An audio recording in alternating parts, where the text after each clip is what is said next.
Why do we create art? If we are to believe, which I'd argue we broadly do, that we create art out of some abstract urge to express ourselves, could that process not be described as inherently egotistical? At the very least, the pursuit of self-realization is a very lonely one.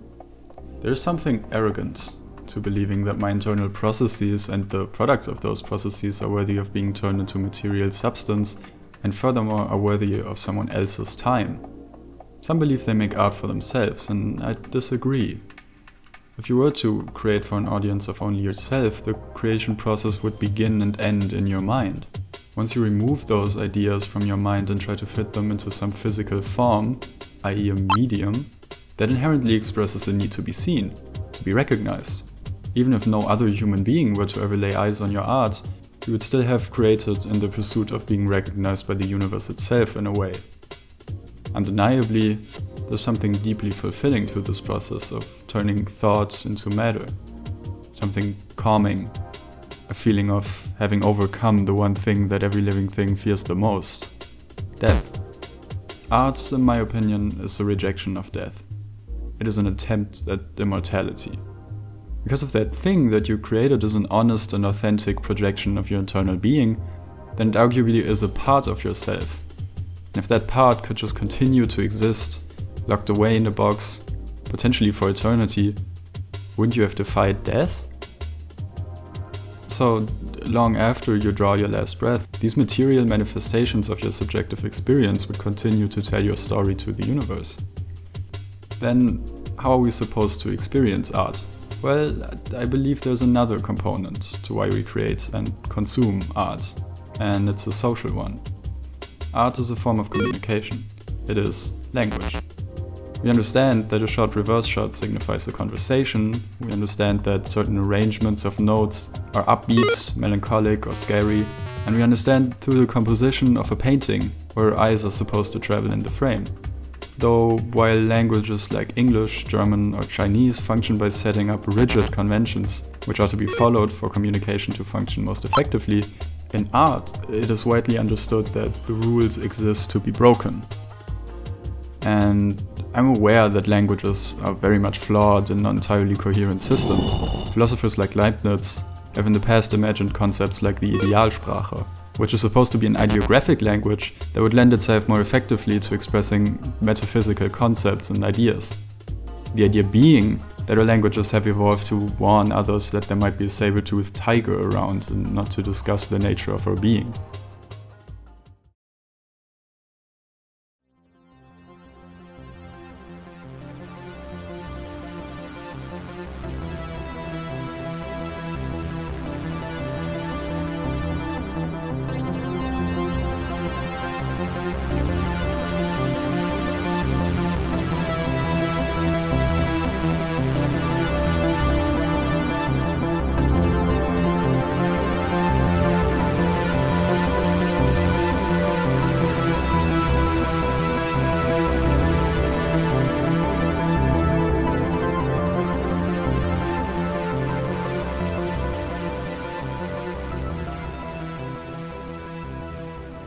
So we find these two opposing ideas.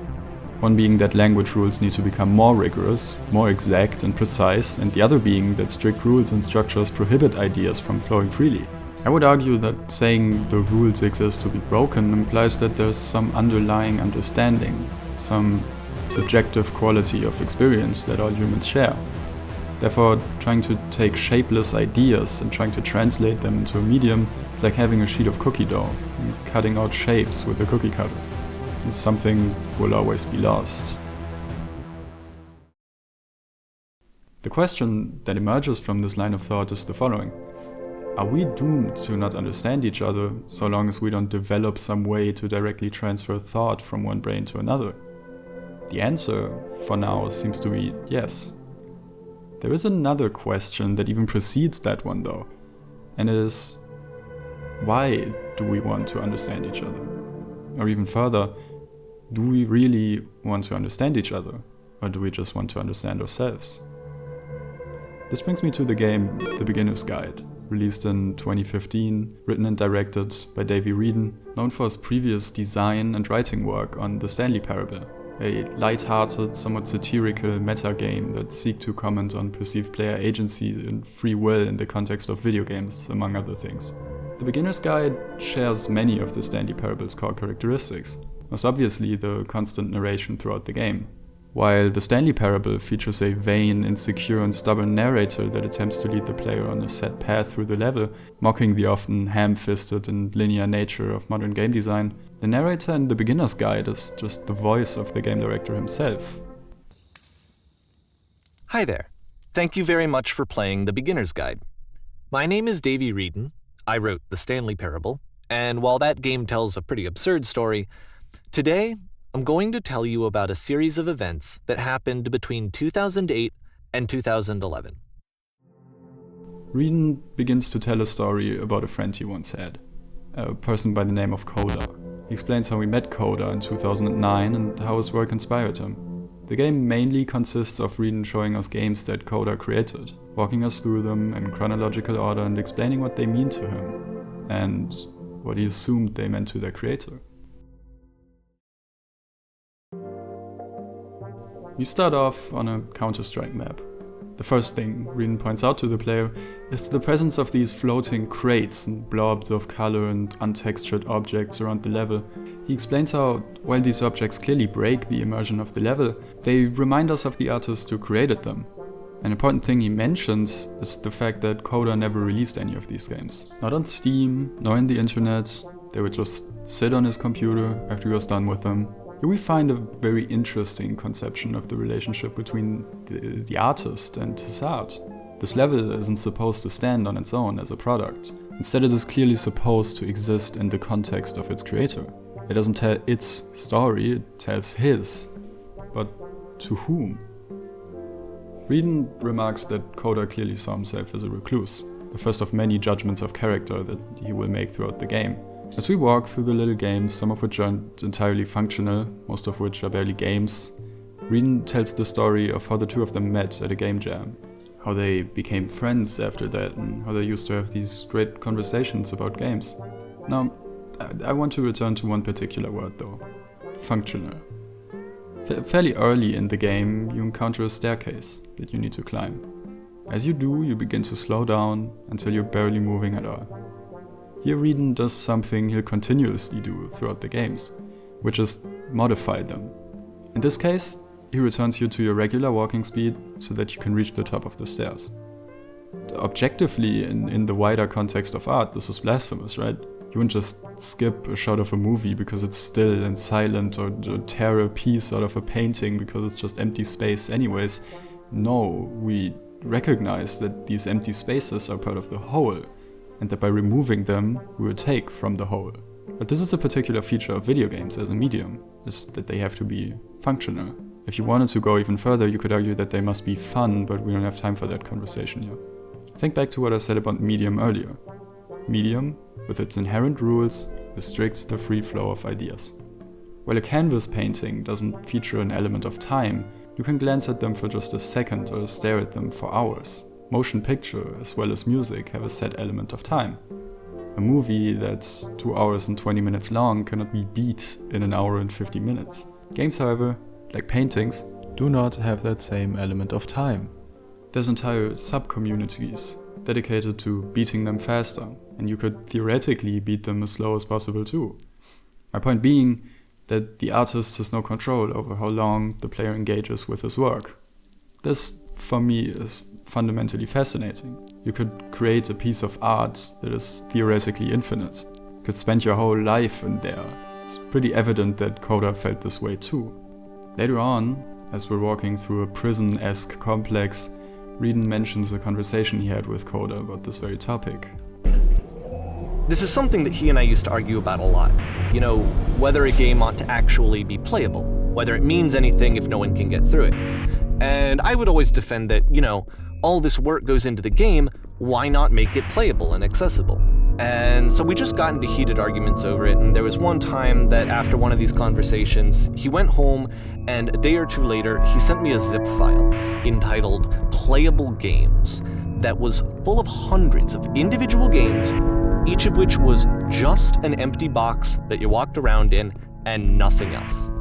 Now, I'd imagine that if a movie had an hour-long shot of nothing, you would probably skip through that as well. But I do think that this is very telling of how we interact with art. It's almost like there exists a baseline of entertainment that needs to be upheld lest we decide that something isn't worth our time. Because we generally understand time to be our most valuable resource and so on and so forth. We kind of arrive at a problem here. If art is supposed to most closely resemble the flow of thought and ideas, then how can we expect that to be made entertaining when it isn't even made for us? And remember, in the context of this game, none of this was made for us. None of this was made to ever be seen. I wonder what that means for an artist to be robbed of the authority over who gets to see their art. Now, I know firsthand how terrifying it can be to put your art out there. Not just because you could make yourself vulnerable to scrutiny, not just because your art could be bad, but what if it's good? So good, in fact, that someone could actually understand me. This can be the most terrifying of thoughts. Someone you may have never met or only met in passing knowing you, because it shows to show them. It shows to show them, or anyone who would pay attention, the true nature of your being.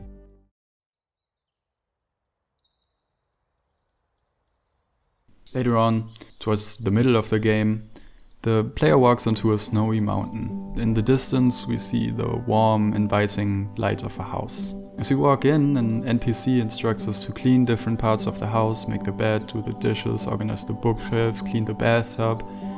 There's an undeniable calming and peaceful energy to this game. After all the weird, abstract, empty, liminal spaces we walked through until this point, the simple idea of a house, of doing menial tasks, expresses a certain life-affirming attitude that we haven't seen up until this point. There's this notion of taking care of yourself here.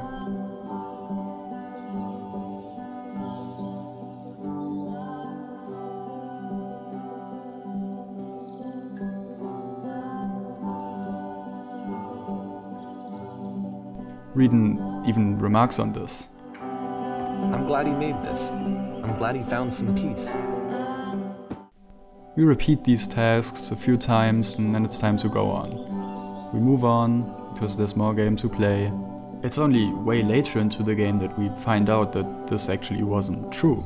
Like the house cleaning game. You know, that one used to actually loop the cleaning chores and you just cleaned a house forever.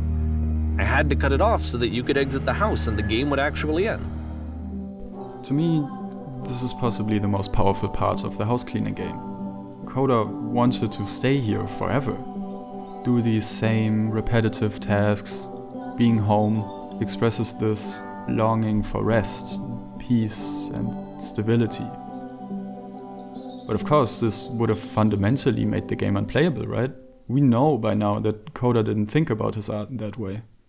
It clearly didn't matter to him if what he made was fun or even playable. I had been trying to, though. That was the thing. For years, I was trying to get to know him, to understand who he actually was and what he stood for. I asked him so many times to please just tell me what his games mean to him. I asked him please to tell me what the 3 dots mean. And he wouldn't.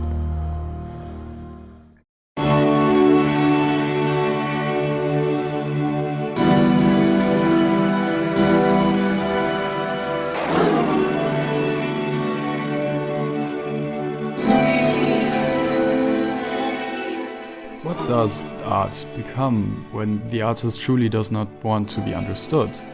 When he creates something so esoteric, with the in-group being only himself? The 3 dots exist to spite us. I think that is very evident. Us essentially being Reedon, we intrude into this person's space. The whole game feels like secretly reading someone's diary.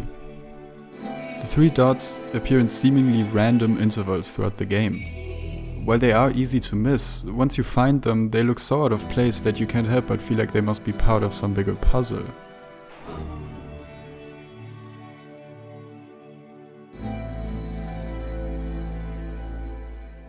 The 3 dots are a rejection of intellectualization, a denial of some grand narrative, by saying, this isn't about anything, I don't have a capital P point. But in the end, that's what we want, right? That's all we ever want from art. Because I believe we broadly do understand it as communication, and if we can't extract something utilitarian from it, we once again regard it as a waste of our time. We assume that the communicative exchange has failed. There's something transactional to that. In that sense, we create egotistically, and we engage egotistically. Perhaps this is a fundamental flaw of the human condition. More likely, it's a modern cultural flaw. We pay money for art and therefore expect to receive something in return. Art has become a product, a commodity that is traded at a specific price. We like to own art. It probably doesn't shock you that I don't really have a solution to propose. Except maybe when you experience art, remind yourself that it wasn't made for you. That you're simply being granted the privilege of looking into someone else's mind, and that sure, you may use what you've learned from that to better understand yourself, but make an active effort to understand the artist. Rieden doesn't want to understand Coda. Not really. To him, Coda is a means to an end, as someone who somehow found the key to Rieden's consciousness. If it needs to be said, Coda is not a real person. But I believe that an archetypal Coda exists within every artist. This essay has been a bunch of scattered thoughts, and honestly I couldn't really tell you what my point is. Maybe some of these thoughts resonated with you. Maybe some didn't. I just had them floating around my head and I felt like I had to turn them into something. I also want to note that obviously I only covered a tiny part of the substance of this game. It's absolutely full of ideas, and if I tried to make sense of it all, I'd probably be here for months. I also didn't want to force myself to make some kind of comprehensive guide or ending explained thing. I'm sure that already exists somewhere. Thank you for taking the time to engage with this. It really means a lot.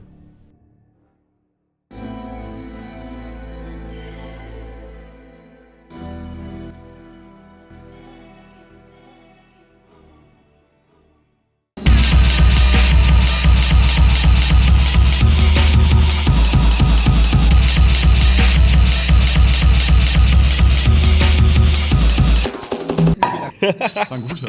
Ja.